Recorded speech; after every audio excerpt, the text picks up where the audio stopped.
In this video, I'll show you how to unfollow someone on Facebook without unfriending them. Sometimes you want to stay friends with someone on Facebook but don't want to see their posts in your feed. Instead of removing them as a friend, you can simply unfollow them. This means you'll remain friends, but their posts will no longer appear in your news feed. First, open the Facebook app and go to the profile of the person you want to unfollow. Once you're on their profile page, look for the Friends button near the top. Tap on Friends, and a menu will appear with several options.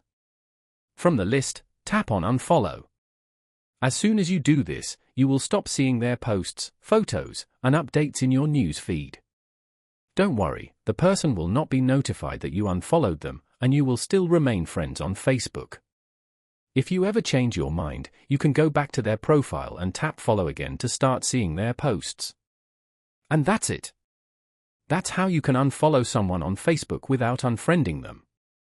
If this video helped you, make sure to like the video and subscribe to the channel for more simple and helpful tech tutorials.